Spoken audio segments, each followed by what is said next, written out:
जगत में प्रत्येक व्यक्ति को किसी ना किसी प्रकार की निर्बलता अवश्य होती है। जैसे कोई बहुत तेजी से दौड़ नहीं पाता तो कोई अधिक भार नहीं उठा पाता, कोई असाध्य रोग से पीड़ित रहता है तो कोई पढ़े हुए पाठों को स्मरण में नहीं रख पाता। ऐसे अनेकों उदाहरण और भी हैं। क्या आप किसी ऐसे व्यक्ति को जानते हैं जिसे सब कुछ प्राप्त हो और हम जीवन की उस एक निर्बलता को जीवन का केंद्र मानकर जीते हैं?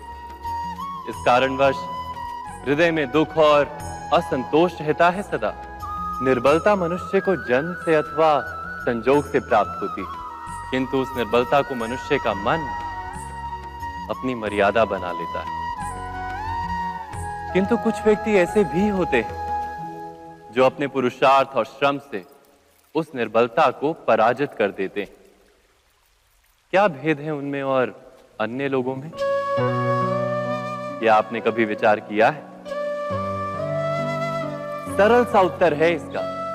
जो व्यक्ति निर्बलता से पराजित नहीं होता, जो पुरुषार्थ करने का साहस रखता है हृदय में, वो निर्बलता को पार कर जाता है।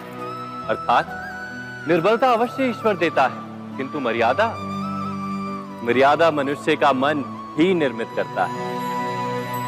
स्वयं विचार कीजिए।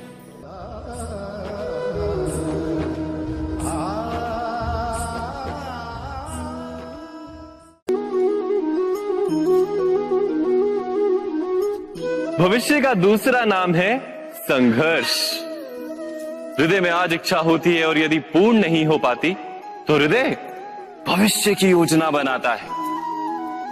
भविष्य में इच्छा पूर्ण होगी ऐसी कल्पना करता रहता है, किंतु जीवन ना तो भविष्य में है ना अतीत में।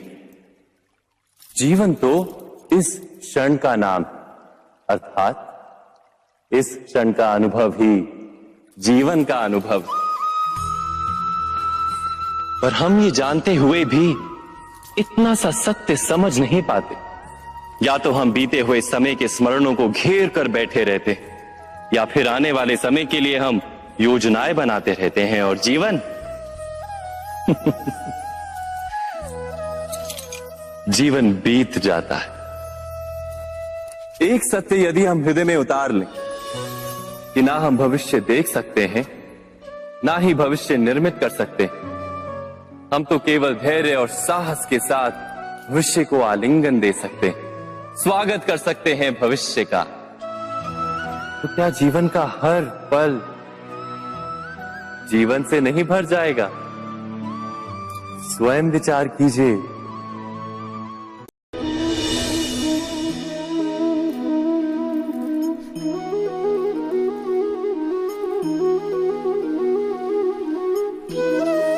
ज्ञान प्राप्ति सदा ही समर्पण से होती है, ये हम सब जानते हैं। किंतु समर्पण का वास्तविक महत्व क्या है? क्या हमने कभी विचार किया? मनुष्य का मन सदा ही ज्ञान प्राप्ति में विभिन्न बाधाओं को उत्पन्न करता है। कभी किसी अन्य विद्यार्थी से ईर्ष्या हो जाती है, कभी पढ़ाए हुए पाठों पर संदेह जन्मता है और कभी गुरु द्वारा दिया गया दंड मन को अहंकार से भर देता है। नहीं, क्या ऐसा नहीं होता?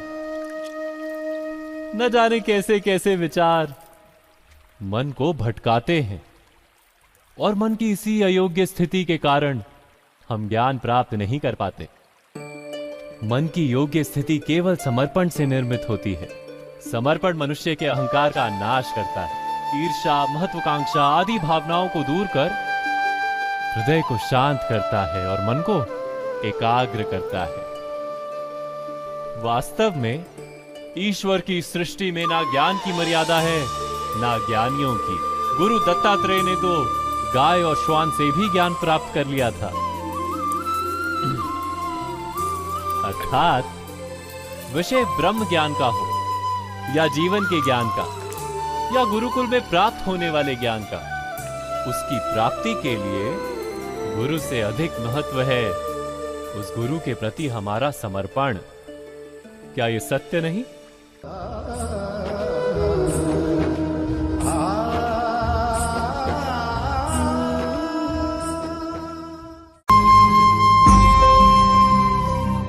प्रत्येक मनुष्य के जीवन में ऐसा क्षण अवश्य आता है जब सारे स्वप्न, सारी आशाएं, सारे दृश्य ध्वस्त हो जाते हैं। जीवन के सारे आयोजन ही बिखर जाते हैं। एक और धर्म होता है और दूसरी ओर सुख। इसी को धर्म संकट कहते हैं। जब धर्म का वहन ही संकट हो और धर्म का त्याग ही सुख हो। विचार कीजिए, कभी किसी स्वजन के विरुद्ध सत्य बोलने का अवसर प्राप्त हो जाता है, कभी ठीक दरिद्रता के समय सरलता से चोरी करने का मार्ग प्राप्त हो जाता है, कभी किसी शक्तिशाली राजनेता या राजा के कर्मचारी का अधर्म प्रकट हो जाता है। सबके जीवन में ऐसी घटना बनती ही रहती है। अधिकतर लोग ऐसे किसी क्षण को धर्म संकट के रूप में जान ही नहीं पाते। हमें किसी प्रकार के संघर्ष का अनुभव ही नहीं होता। सहजता से सुख की ओर खींचे चले जाते हैं, जैसे मक्खी गुड़ की ओर खींची चली जाती। वास्तव में धर्म संकट का क्षण ईश्वर के निकट जाने का क्षण होता है। यदि हम संघर्षों से भयभीत ना हो, सुख की ओर आकर्षित ना हो, अपने धर्म पर दृढ़ रहे, तो ईश्वर का साक्षात्कार दूर नहीं।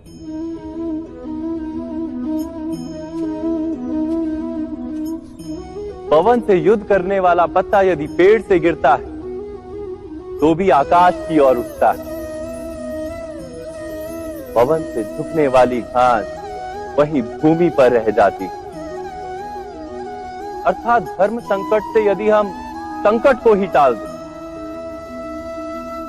तो सुख तो मिलता है, जीवन बढ़ता है, किंतु क्या चरित्र नहीं टूटता? क्या आत्मा दरिद्र नहीं हो जाती? क्या ईश्वर से अंतर नहीं हो जाता? स्वयं विचार कीजिए। दो व्यक्ति जब निकट आते हैं तो एक दूसरे के लिए सीमाएं और मर्यादाएं निर्मित करने का प्रयत्न अवश्य करते हैं। हम यदि सारे संबंधों पर विचार करें तो देखेंगे कि इन सारे संबंधों का आधार यही सीमाएं हैं जो हम दूसरों के लिए निर्मित करते हैं। और यदि अनजाने में भी कोई अन्य व्यक्ति इन सीमाओं को तोड़ता है तो उसी क्षण हमारा हृदय क्रोध से भर जाता है। इन सीमाओं का वास्तविक रूप क्या है? क्या हमने कभी विचार किया? सीमाओं के द्वारा हम दूसरे व्यक्ति को निर्णय करने की अनुमति नहीं देते। अपना निर्णय उस व्यक्ति पर थोपते, अर्थात किसी की स्वतंत्रता का अस्वीकार करते हैं हम। और जब स्वतंत्रता का अस्वीकार किया जाता है तो उसका हृदय दुख से भर जाता है। और जब वो सीमाओं को तोड़ता है तो हमारा हृदय क्रोध से भर जाता है। क्या ऐसा नहीं होता?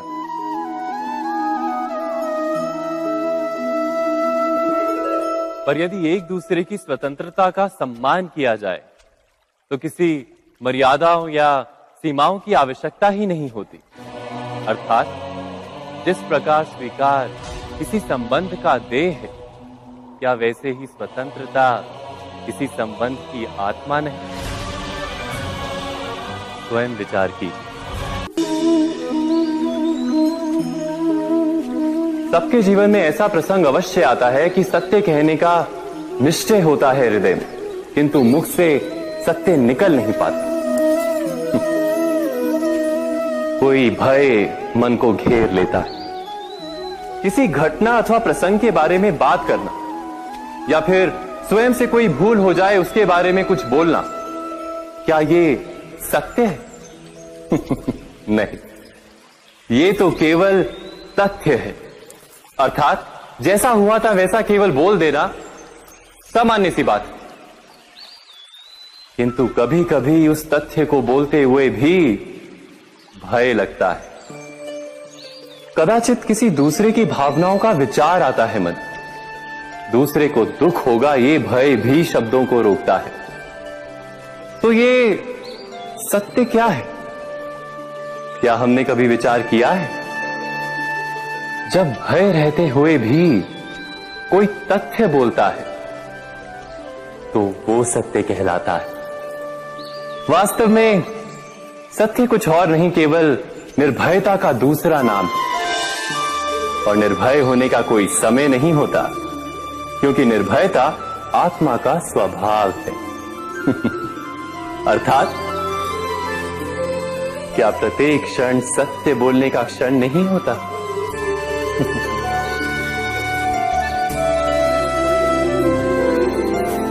स्वयं विचार कीजिए।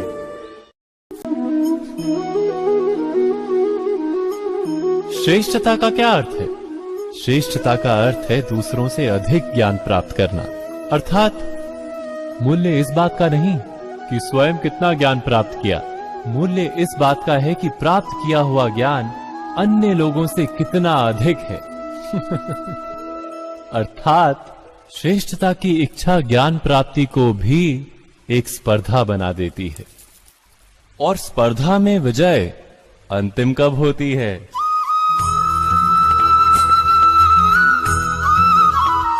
कुछ समय के लिए तो श्रेष्ठ बना जा सकता है, किंतु सदा के लिए कोई श्रेष्ठ नहीं रह पाता।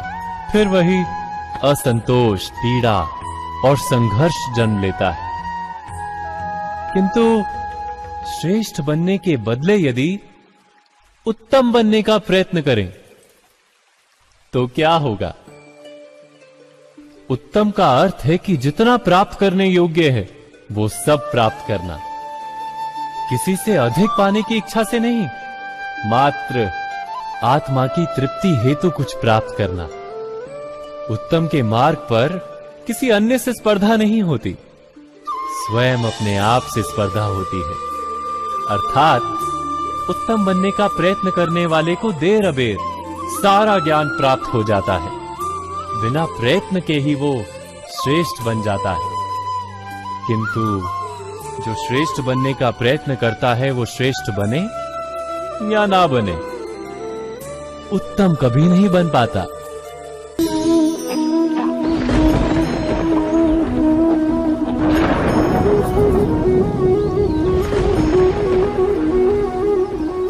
सपनों और पूर्वाभासों के आधार पर हम भविष्य के सुख दुख की कल्पना करते हैं। भविष्य के दुख का कारण दूर करने के लिए हम आज योजना बनाते हैं। किंतु कल के संकट को आज निर्मूल करने से हमें लाभ मिलता है या हानि पहुंचती है, ये प्रश्न हम कभी नहीं करते। सत्य तो ये है कि संकट और उसका निवारण साथ जन से, व्यक्ति के लिए भी और सृष्टि के लिए भी। नहीं, आप अपने भूतकाल का स्मरण कीजिए, इतिहास को देखिए, आप तुरंत ही ये जान पाएंगे कि जब जब संकट आता है तब तब उसका निवारण करने वाली शक्ति भी जन्म लेती है। यही तो जगत का चलन है। वस्तुतः संकट ही शक्ति के जन्म का कारण है। प्रत्येक व्यक्ति जब संकट से निकलता है तो एक पद आगे बढ़ा होता है, अधिक चमकता है, आत्मविश्वास से अधिक भरा होता है, न केवल अपने लिए अपितु विश्व के लिए भी। क्या ये सत्य नहीं? वास्तव में संकट का जन्म है एक अवसर का जन्म, अपने आप को बदलने का, अपने विचारों को ऊंचाई पर करने का अवसर, अपनी आत्मा को बलवान और ज्ञान मंडित बनाने का अवसर। जो ये कर पाता है उसे कोई संकट नहीं होता, किंतु जो ये नहीं कर पाता वो तो स्वयं एक संकट है विश्व के लिए। विचार कीजिए।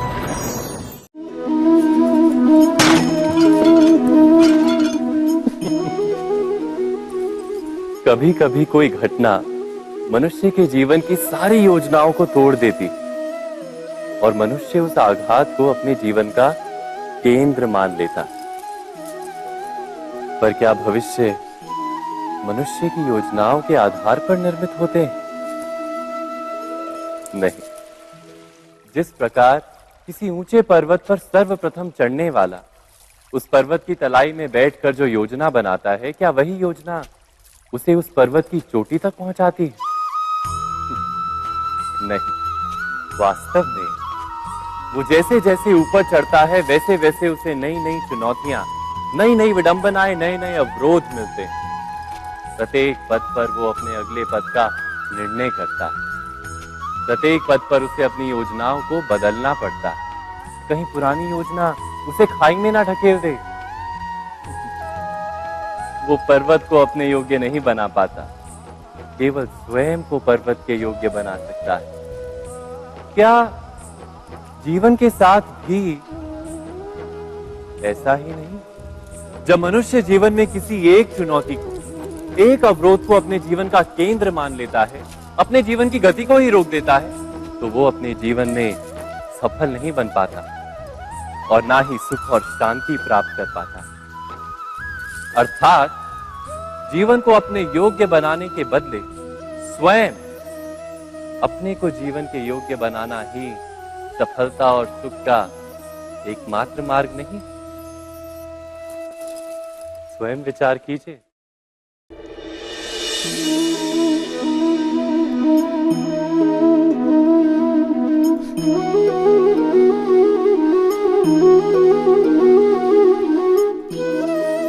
जीवन का हर क्षण निर्णय का क्षण होता है। प्रत्येक पद पर दूसरे पद के विषय में कोई निर्णय करना ही पड़ता है और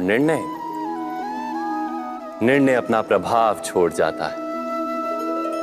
आज किए गए निर्णय भविष्य में सुख अथवा दुख निर्मित करते हैं, ना केवल अपने लिए, अपने परिवार के लिए भी, आने वाली पीढ़ियों के लिए भी। जब कोई दुविधा सामने आती है तो मन व्याकुल हो जाता है, अनिश्चय से भर जाता है। निर्णय का वो क्षण युद्ध बन जाता है और मन बन जाता है युद्ध भूमि। अधिकतर निर्णय हम दुविधा का उपाय करने के लिए नहीं, केवल मन को शांत करने के लिए लेते हैं। पर क्या कोई दौड़ते हुए भोजन कर सकता है? नहीं।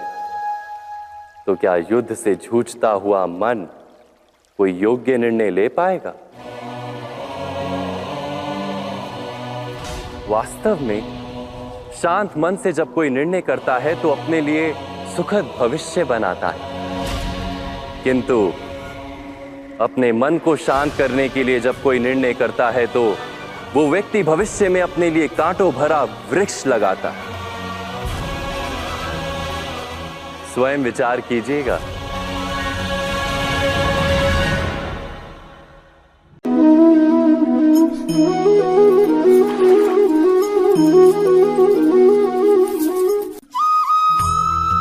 जीवन में आने वाले संघर्षों के लिए जब मनुष्य स्वयं को योग्य नहीं मानता, जब उसे अपने ही बल पर विश्वास नहीं रहता, तब वो सद्गुणों को त्याग कर दुर्गुणों को अपनाता है। वस्तुतः मनुष्य के जीवन में दुर्जनता जन्म ही तब लेती है जब उसके अंतर में आत्मविश्वास नहीं होता। आत्मविश्वास ही अच्छाई को धारण करता है। ये आत्मविश्वास है क्या?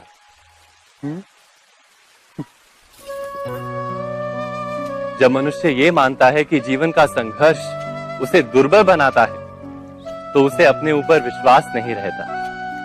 वो संघर्ष के पार जाने के बदले संघर्ष से छूटने के उपाय ढूंढने लगता है।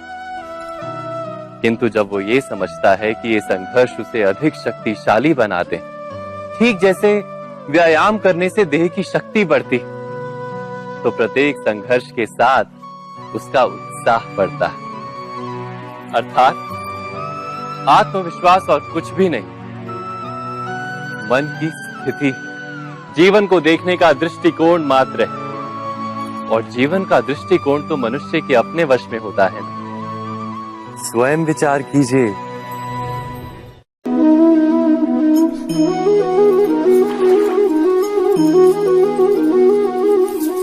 पिता सदा ही अपने संतान के सुख की कामना करते, उनके भविष्य की चिंता करते रहते।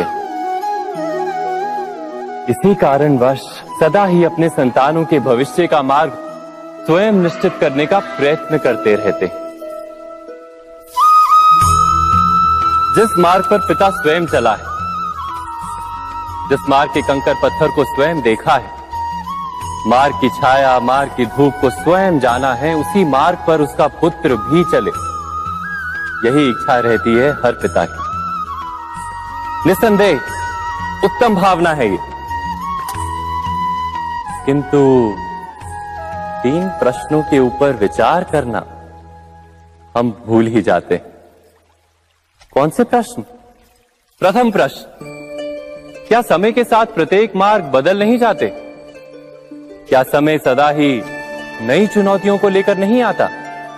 तो फिर बीते हुए समय के अनुभव नई पीढ़ी को किस प्रकार लाभ दे सकते हैं? दूसरा प्रश्न, क्या प्रत्येक संतान अपने माता पिता की छवि होता है? हाँ, संतानों को संस्कार तो अवश्य माता पिता देते हैं, किंतु भीतर की क्षमता तो ईश्वर देते हैं। तो जिस मार्ग पर पिता को सफलता मिली है, विश्वास है कि उसी मार्ग पर उसकी संतानों को भी सफलता और सुख प्राप्त होगा।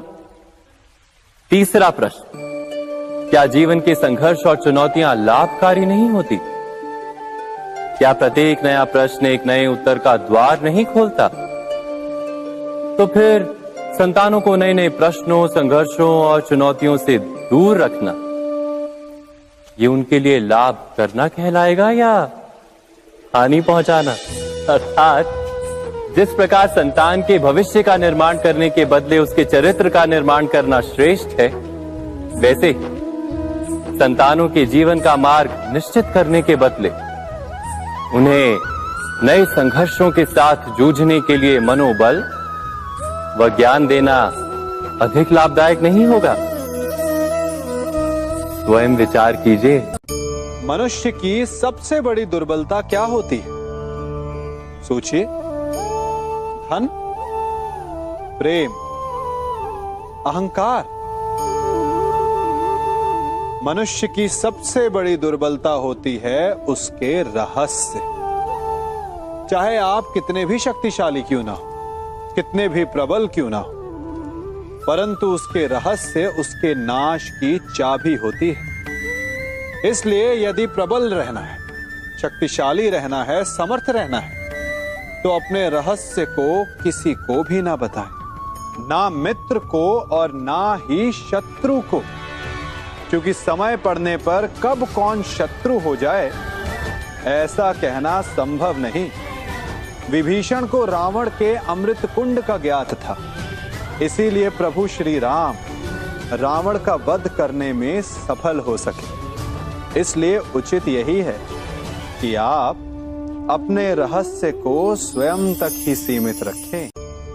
मनुष्य जीवन की परीक्षा में सफल होने के लिए क्या नहीं करता?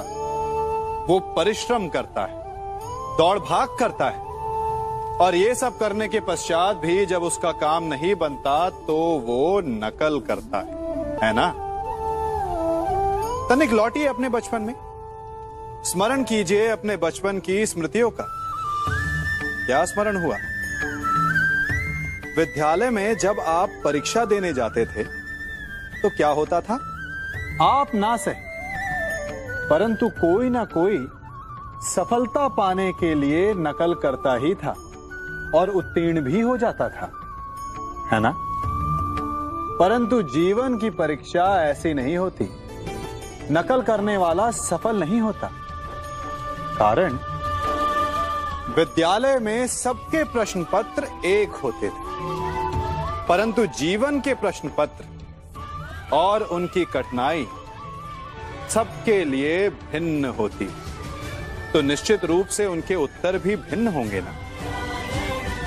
इसलिए यदि आपको जीवन में सफलता पानी है तो नकल ना कीजिए, स्वयं के प्रश्नों का उत्तर स्वयं ढूंढिए और सफलता आपकी ही होगी। मनुष्य का जीवन हार और जीत विजय और पराजय, सफलता और असफलता के मध्य झूलता रहता है। आपके साथ भी ऐसा होता होगा, है ना? जब आप सफल होते हैं, किसी चुनौती पर विजय पाते हैं, तो मन प्रसन्नता से आनंद के उपवन में झूमने लगता है। और जब आप असफल होते हैं, तब मन दुख और पीड़ा के सागर में डूबने लगता है। परंतु वास्तव में सफलता और असफलता है क्या? तनिक ध्यान से सोचिए। ये केवल हमारी मनोस्थिति मात्र है। हमारी पराजय तब नहीं होती जब हमारा शत्रु विजय प्राप्त कर ले। हमारी पराजय तब होती है जब हम पराजय स्वीकार कर लें। हम असफल तब नहीं होते जब हम लक्ष्य ना पा सके। हम असफल तब होते हैं जब हम प्रयास करना बंद कर दें। इसलिए प्रयास करते रहें और हार ना माने, क्योंकि जिस दिन आप हार स्वीकारना बंद कर देंगे, जीत आपके चरणों में होगी।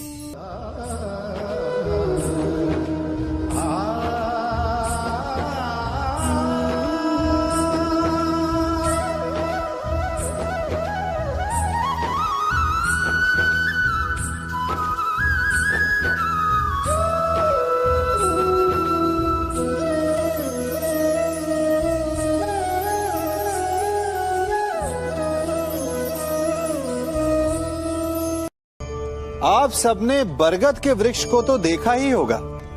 क्या आपको ज्ञात है, बरगद के वृक्ष के बीज का आकार राई से भी छोटा होता है, परंतु बरगद का वृक्ष संसार के महाकाय वृक्षों में जाना जाता है। जब उसका जन्म होता है, तब उसमें वो जटाएं, वो शाखाएं नहीं होती, परंतु जैसे जैसे उसका विस्तार होता है, जैसे जैसे वो अधिक शाखाओं का भार उठाता है, अधिक पत्तियों का सृजन करता है, वैसे वैसे उसकी शाखाएं जटाएं बनकर जड़ तक पहुंचती है और इस वृक्ष को सहारा देती है। ये जीवन का बहुत महत्वपूर्ण पथ है। बिना लोभ लालच शुभ कार्य करें, अन्य लोगों की सहायता करें।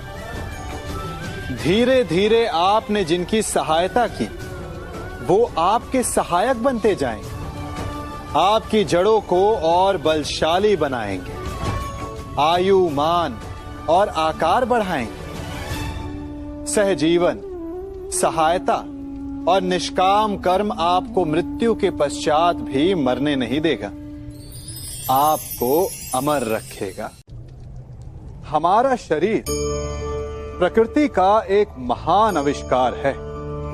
इससे जटिल संरचना संसार में और कोई नहीं। हमारा शरीर जितना जटिल है, यदि इसे ठीक से जाना जाए तो इससे अधिक सरल ज्ञान देने वाला और कोई नहीं। हमारे शरीर में 5 इंद्रियां होती हैं, जो हमें भाव, गुण और वस्तुओं का बोध कराती हैं। हमारे पास आंखें हैं, नाक है, स्पर्श के लिए त्वचा है, कान है और जीभा है। सबका भिन्न भिन्न कार्य है। आंखों से देखना, कानों से सुनना, नथनों से श्वास लेना, त्वचा से स्पर्श करना और जीभा से स्वाद लेना। परंतु क्या आपने कभी सोचा कि प्रकृति ने हमें 2 आंखें दी, 2 नथने दी, 2 कान दी, स्पर्श के लिए ये पूरा शरीर दिया, परंतु जीभा केवल 1 दी? ऐसा क्यों? क्योंकि प्रकृति चाहती है कि हम देखें अधिक, सुने अधिक और ज्ञान अधिक अर्जित करें, बोले कम। क्योंकि अधिक वाचाल नाश को निमंत्रण देता है। स्मरण रखिएगा।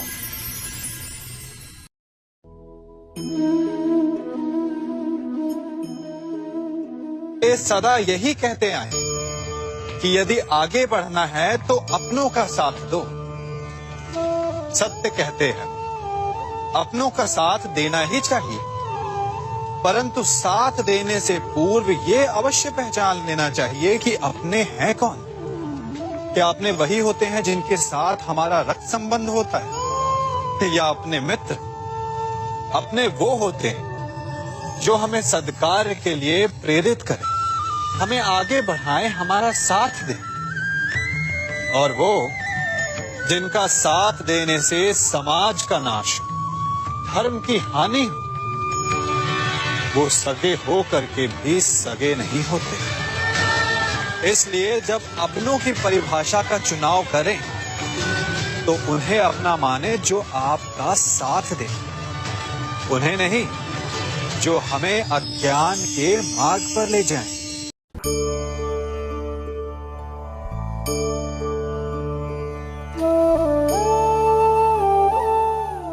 आप जिनसे प्रेम करते हैं सदा उनके समीप रहना चाहते हैं, नहीं चाहते कि कभी अपनों से दूर होना पड़े, बिछड़ना पड़े। परंतु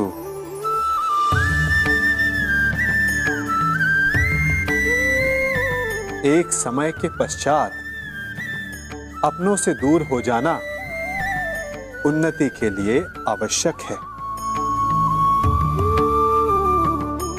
आप माता पिता हैं ना, यदि आप अपनी संतान के जीवन के हर पग पर उनका मार्गदर्शन करते रहेंगे तो आपकी संतान स्वयं मार्ग चुनना कैसे सीखेगी? मार्ग के कांटों से स्वयं को बचाना कैसे सीखेगी? इसीलिए एक समय के पश्चात अपनों से बनाई गई दूरी सदा लाभदायक रहती है। आज मैं आप सबको एक कथा सुनाता हूं। एक दिन प्रातः एक व्यापारी अपने घर से निकला। घर से निकलते ही एक बिल्ली ने उस व्यापारी का मार्ग काट दिया। व्यापारी घबरा गया, वो फिर से घर लौट गया और शुभ घड़ी की प्रतीक्षा करने लगा। और जब वो पुनः अपने घर से निकला तब वो वाहन जा चुका था जिससे राजा तक पहुंचकर उसे भेंट देनी थी। राजा को भेंट नहीं मिली। राजा क्रोधित हो गए। राजा ने उस व्यापारी का व्यापार बंद करवा दिया। इस कारण व्यापारी क्रोधित होकर घर पर अपनी पत्नी से लड़ बैठा। पत्नी अपने बच्चों समेत मैके वापस चली गई और उस व्यापारी के जीवन में यदि कुछ रह गया था तो केवल अंधकार। और इन सब का कारण वो उस बिल्ली को मानता रहा जिसने उसका मार्ग काटा था। ऐसा ही एक दूसरा व्यापारी राजा को भेंट देने निकला और उस व्यापारी का मार्ग भी एक बिल्ली ने काट दिया। वो व्यापारी तनिक घबराया, परंतु उसने आगे बढ़ना अधिक उचित समझा। राजा तक वो समय पर पहुंचा। उसने राजा को भेंट दी। राजा प्रसन्न हुए और राजा ने व्यापारी को अपना व्यापार बढ़ाने की अनुमति दी, स्वर्ण आभूषण दी। जब व्यापारी घर पर पहुंचा तो पत्नी को आभूषण और अपने बच्चों को देने के लिए वस्त्र थे उसके पास। हर ओर प्रसन्नता थी। समझ रहे हैं ना? दोनों के साथ एक ही प्रकार की घटना हुई, परंतु दोनों की प्रतिक्रिया भिन्न थी। ऐसा ही हमारा जीवन भी है। हमारे जीवन में प्रारब्ध का अपना स्थान है, परंतु उससे कई अधिक महत्वपूर्ण हमारी प्रतिक्रिया, हमारे सोच का प्रभाव है, क्योंकि यही हमारे जीवन को आकार देते हैं। इसलिए अपनी सोच को सकारात्मक रखिए। आपका जीवन सदैव आनंदमय।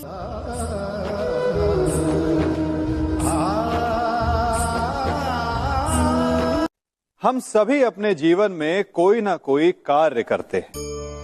कार्य करते हैं तो थकान की अनुभूति होती है और यदि थकान ना उतरे तो कार्य करने का मन नहीं करता। हम आशा करते हैं कि कदाचित एक दिन में 24 के स्थान पर 26 घंटे होते तो आराम करने के लिए हमें और अधिक समय मिल जाता। हमें ऐसा अनुभव होता है कि हम बहुत अधिक कार्य कर रहे हैं, है ना? परंतु क्या आपने कभी सोचा है कि जो लोग संसार में सफल हैं, उनके पास भी सफल होने के लिए दिन में केवल 24 घंटे थे। तो फिर वो सफल क्यों हैं? इसका एक छोटा सा रहस्य है। वो कार्य चुनते हैं जो उन्हें प्रिय है, जिसे करने में उन्हें आनंद आता है। उन्हें लगता ही नहीं कि वो कार्य कर रहे हैं, उन्हें लगता है कि वो प्रतिपल आनंद मना रहे हैं। और जब आप आनंद मनाते हैं तो थकान कैसी? इसलिए यदि आप जीवन में कोई भी कार्य करें तो वो आपके मन को भाना चाहिए, या जो कार्य आप कर रहे हैं उसे अपने मन को भा देने दो। सफलता आपको मिलेगी। कभी सोचा है हमारा जीवन भी उस रेत की घड़ी की भांति है? जो रेत नीचे गिर चुकी है वो हमारा अतीत है, जो अब भी ऊपर है वो हमारा आने वाला भविष्य है, और वर्तमान ये संकुचित स्थल है जहां से धीरे धीरे करके रेत गिर रही है। अर्थात हमारे पास जीने के लिए यही एक क्षण है। उसका उपयोग कैसे करना है ये हम पर निर्भर करता है। जो बीत गया उसका दुख मनाना है, या जो भविष्य में होने वाला है उसकी प्रतीक्षा में क्रोध करना है। सब कुछ करने के लिए यही एक क्षण है।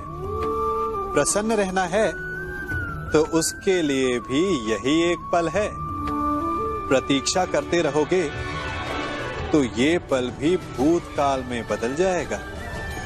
इसलिए आनंद के लिए, परोपकार के लिए प्रतीक्षा ना कीजिए। आपके पास जो पल है उनका भरपूर सदुपयोग कीजिए, क्योंकि इस घड़ी को पलटकर आप फिर से समय अवश्य गिन सकते हैं, परंतु अपना बीता हुआ समय आप वापस नहीं लौटा पाएंगे।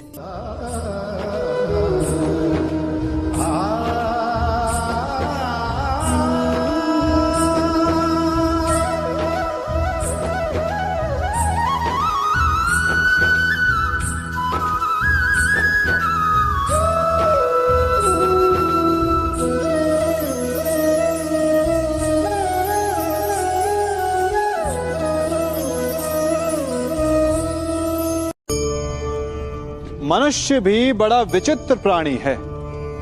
अपनों से नीचे के स्तर के लोगों को वो हे दृष्टि से देखता है, उनका उपहास उड़ाता है, उनसे बार बार कहता है कि तुम्हारा कुछ नहीं हो सकता, तुम भविष्य में कुछ नहीं कर पाओगे। जब मनुष्य के पास धन, संपत्ति, मान होता है तो वो दूसरों का आदर नहीं करता, परंतु वो एक बात भूल जाता है कि उससे भी अधिक शक्तिशाली कोई अस्तित्व में है, और वो है समय। काल काल अपना चक्र कब बदलेगा ये कोई नहीं जानता। समय अपनी करवट कब लेगा ये कोई नहीं जानता। कोयला भी समय के साथ साथ हीरे में परिवर्तित हो जाता है। इसलिए जीवन में कभी भी किसी का भी उपहास नहीं उड़ाना चाहिए।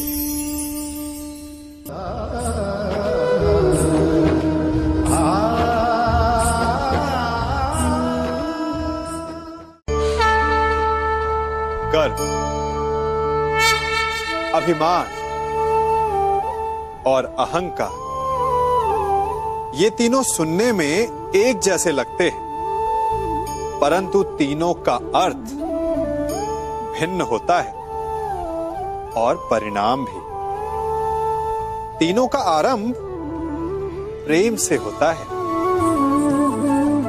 स्वयं से प्रेम, परिश्रम हमारे मन में गर्व को जन्म देता है, और सफलता अभिमान जगाती है।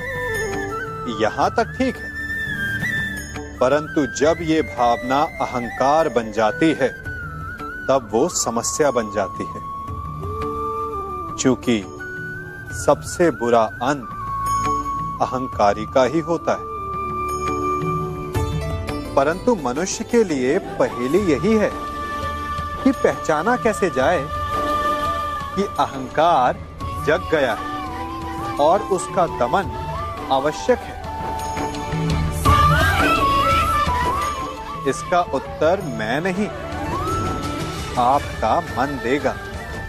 जब तक आप स्वयं से प्रसन्न हैं, जब तक आप सबसे ऊंचा उठने का प्रयास कर रहे हैं, तब तक ठीक है। परंतु जब आपके मन में दूसरों को नीचा समझने का भाव आ जाए तो सावधान हो जाइए, क्योंकि यही अहंकार है जो वास्तव में आपको हीन कर रहा है।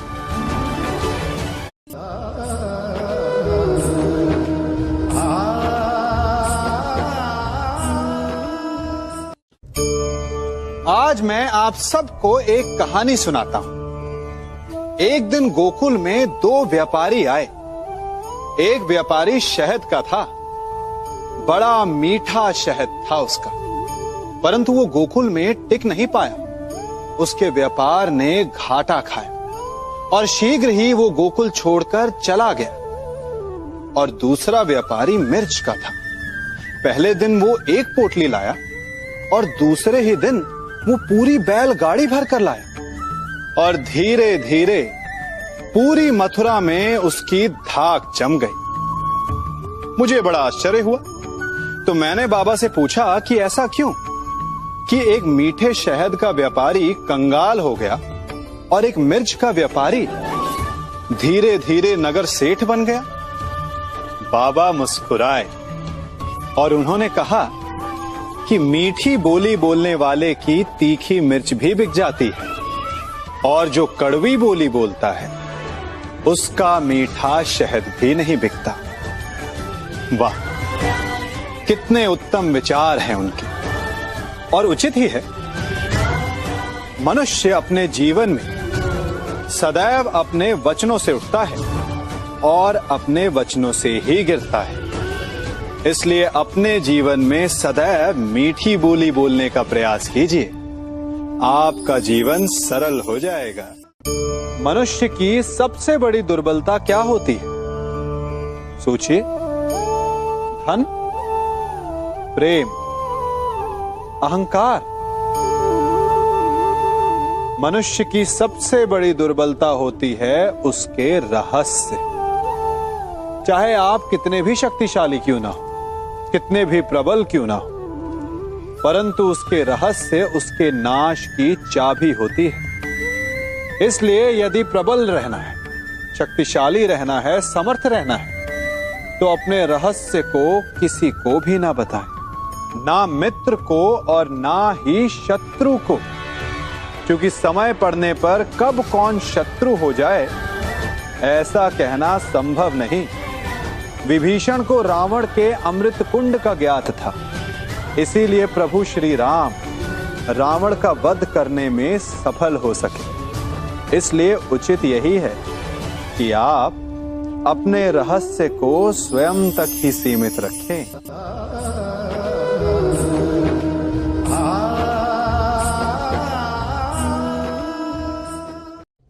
युवा अवस्था भी हमारे जीवन का कितना सुंदर काल होता है ना।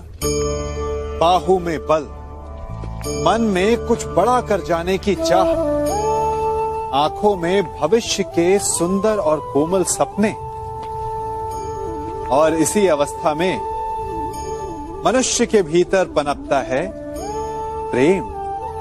किसी को देखकर उस पर मन मोहित हो जाता है और फिर मनुष्य अपना सब कुछ उस पर न्यौछावर कर देना चाहता है। फिर प्रेम की परिणति होती है विवाह में। क्यों? सबको अपने खट्टे मीठे संस्मरण स्मरण हुआ है ना। परंतु यहीं से अधिकतर माता पिता और संतान के मध्य विचारों का विरोध प्रारंभ हो जाता है। संतान को लगता है कि उसका चुना जीवन साथी ही उसके लिए उपयुक्त है, और माता पिता को लगता है कि संतान अनजाने में भूल कर रही है। संतान का तर्क होता है कि उसे विवाह किससे करना है, ये उसका अधिकार है, और माता पिता का तर्क ये होता है कि अब भी जीवन साथी चुनने की समझ संतान में है ही नहीं। तो इस अवरोध को काटा कैसे जाए, उचित निर्णय कैसे लिया जाए? इसका एक ही मार्ग है, अपने उत्तरदायित्व का भान और अपनों से बड़ों के मापदंडों का भान। विवाह करने से पूर्व यह जान लेना आवश्यक है कि विवाह केवल अपने प्रेम को पाने का मार्ग नहीं है, अपितु विवाह से जीवन का एक नया द्वार भी खुलता है, और हर नए जीवन के साथ नए उत्तरदायित्व भी होते हैं। और यदि इन उत्तरदायित्वों को समझकर निर्णय लिया जाए तो विश्वास कीजिए, आपका दाम्पत्य जीवन आनंद से भरा रहेगा, और आपको कभी यह पछतावा नहीं होगा कि आपने कोई अनुचित निर्णय लिया।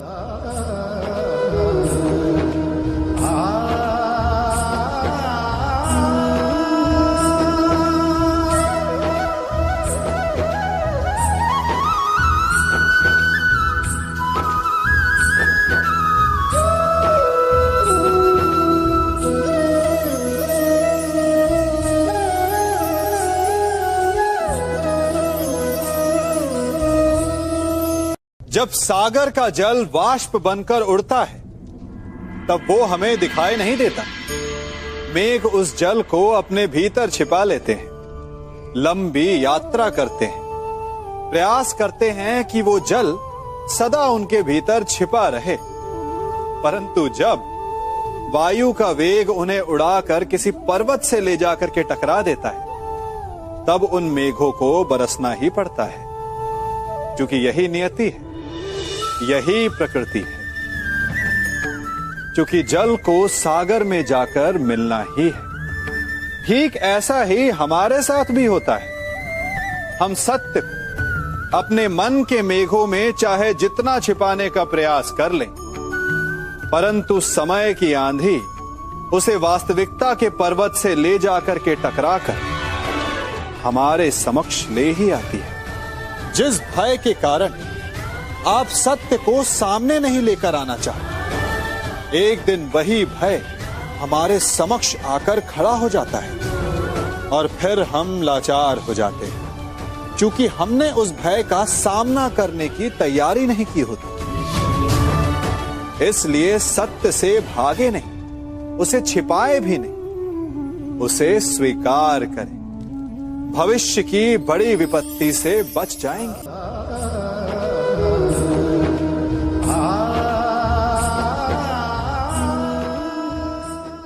कभी कभी आप सबके जीवन में एक ऐसी विचित्र समस्या अवश्य आती है कि शक्तिशाली के समक्ष मौन हो जाओ। कि उस शक्तिशाली से विवाद करने से बचने के लिए आप मौन रह जाते। मानता हूं, ऐसा करने से आप एक विवाद से बच जाते, एक संघर्ष से बच जाते, परंतु ऐसा बचाव एक बड़े संघर्ष को जन्म दे देता है। कैसे? हमारा मौन रहना अनजाने में उसका समर्थन बन जाता है, और वो स्वयं को अधिक शक्तिशाली अनुभव करता है, और यहां से हमारा दमन प्रारंभ हो जाता है। एक के बाद एक हम अन्याय में अनचाहे रूप से सम्मिलित होते चले जाते हैं। तो इसका तोड़ क्या है? ये समझने के लिए ये जानना आवश्यक है कि ऐसी कौन सी बात है जो आपको विरोध करने से रोकती है। ये सामने वाले की शक्ति नहीं जो आपको रोकती है, ये आपके भीतर छिपा भय है जो आपको रोकता है। हाँ, कभी कभी भय आपकी सुरक्षा अवश्य कर सकता है, परंतु साथ साथ ये भी जानना आवश्यक है कि ये भय ही है जो आपको मौन भी रखता है, इसलिए अपने मन से भय को निकालिए और खुलकर अनीति का, अन्याय का विरोध कीजिए और फिर देखिएगा आपका मन कितना मुक्त, कितना हल्का अनुभव करेगा।